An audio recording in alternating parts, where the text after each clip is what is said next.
اللهم صل على محمد وآل محمد۔ عریضہ کیا؟ عریضہ ایک بات یہ میں واضح کر دوں،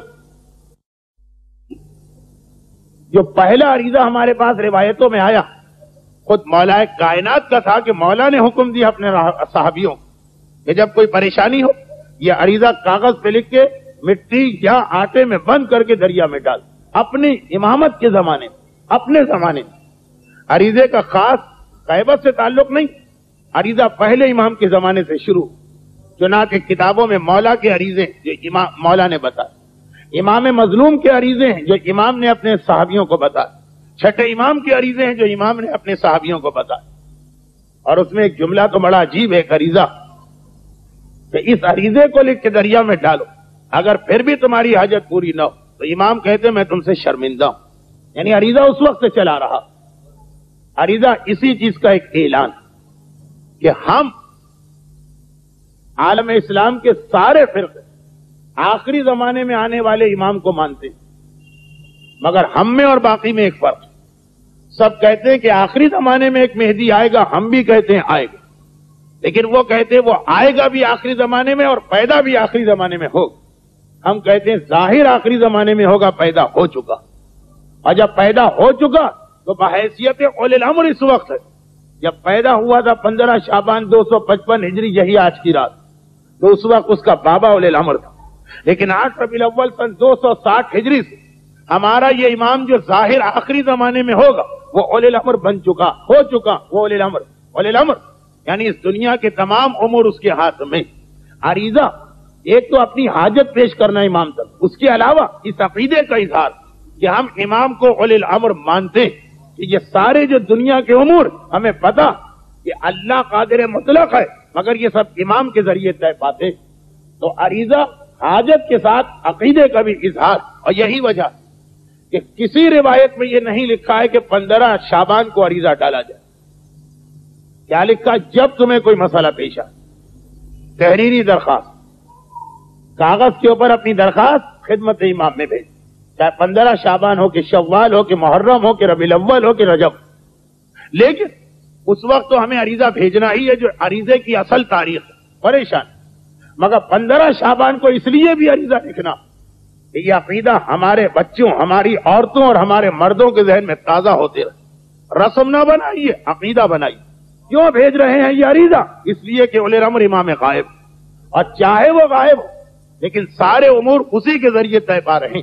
اولاد اللہ دے گا کس کے ذریعے، رزق اللہ دے گا کس کے ذریعے، حاجت اللہ پوری کرے گا اولی الامر کون؟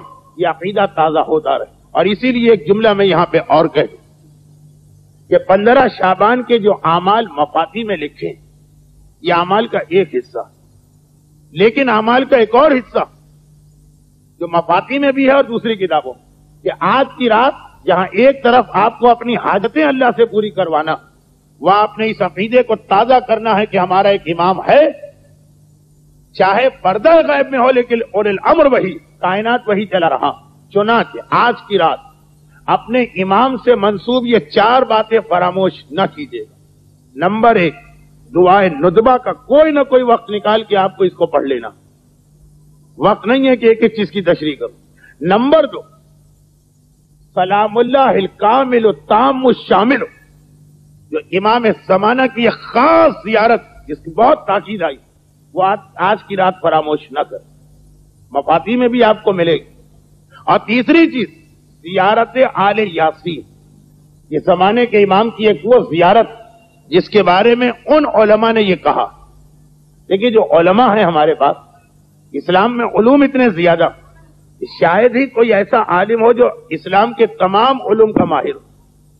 چنانچہ تقسیم کار ہو گیا، جو فقہ اور اصول کی لائن میں چلے جاتے ہیں وہ مرجع اور مجتہد کہلاتے ہیں، مگر قرآن ایک الگ موضوع ہے، مفسر کہلاتے ہیں، حدیث پہ ریسرچ ایک الگ موضوع ہے، محدث کہلاتے ہیں۔ اسی طرح بعض علماء کی زندگی کا مشن آخری امام کے حالات کی جستجو، اس پہ بھی بہت ساری کتابیں۔ ان کا یہ کہنا کہ زیارت آل یاسین وہ زیارت کہ جس زیارت کے پڑھنے سے ایک تو حق امام ادا ہوتا، جو باقی جو امام زمانہ کی زیارتیں ہیں اس سے حق ادا ہو. مگر جن جن لوگوں کو کبھی بھی امام زمانہ کی زیارت نصیب ہوئی ان میں 90% وہ تھے کہ جو زیارت آل یاسین پڑھا کرتے تھے. یہ ریسرچ کی ہے ان علماء نے کہ زیارت آل یاسین پڑھا کرتے تھے. زیارت کے 2 فائدے, ورنہ تو جو روزانہ کی نماز کے بعد آپ زیارت پڑھتے وہ بھی ایک صحیح عمل اور مستحب عمل, حق کا امام ادا ہو. لیکن زیارت آل یاسین وہ جو اس کے ساتھ دوسرا فائدہ امام کی زیارت کے دلواتی. ابھی حیرت ہوتی ہے کہ تاریخ کی کتابوں میں بہت سارے لوگوں کا ذکر ہے جن کو زیارت ملی, ہمیں کیوں نہیں ملتی؟ کوئی نہ کوئی ایسا عمل ہو.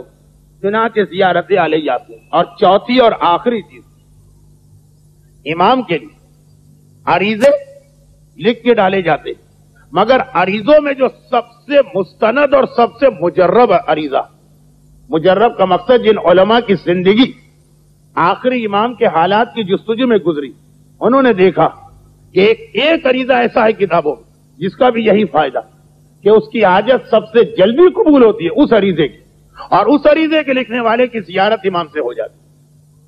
اب دیکھیے, اگر ہم کہیں کہ قرآن کریم میں رزق کی برکت کے لیے سورہ واقعہ, اس کا مطلب ہے کہ ہم معاذ اللہ یہ کہہ رہے ہیں کہ باقی قرآن بیکار, سارا اللہ کا کلام. مگر اللہ نے باقی قرآن کی آیتوں کے ساتھ اس میں خصوصیت رکھی, ہر عریضہ اپنی جگہ حاجتیں پیش کرنے کے لیے, مگر جو خاص عریضہ جس کا ڈبل فائدہ, ادھر حاجت جاتی ہے ادھر سے ملاقات کا اذن ملتا ہے, زندگی میں کبھی ملاقات ہوتی ہے. وہ عریضہ ایک خاص عریضہ ہے جو بہت کم کتابوں میں, حتیٰ یہ کہ تعجب ہے کہ علامہ مجلسی جیسا ایک بحر زخار سمندر ہے وہ علوم معصومین کی, وہ بھی بہار میں اس عریضے کو نہیں لکھ سکے. لیکن انتہائی معتبر ابن طاؤس جیسے مقدس ترین عالم نے اس عریضے کو تحریر کیا. اردو میں ایک کتاب ہے گوہر یگانہ, اس کے صفحہ 400 پہ یہ عریضہ موجود, اور اس میں آپ کو ایک اور خصوصیت نظر آئی. ہر عریضہ ڈالا جاتا حسین ابن روح کے نام سے.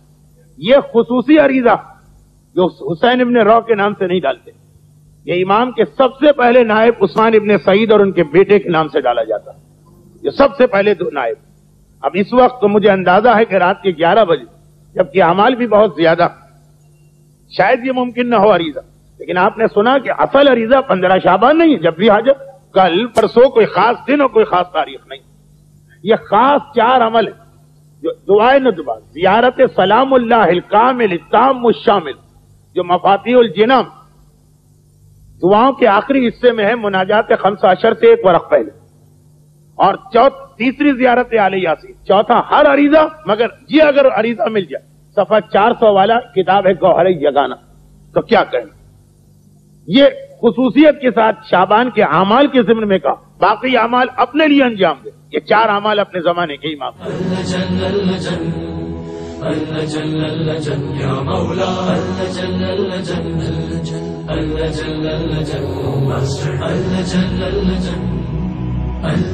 يا صاحب السماء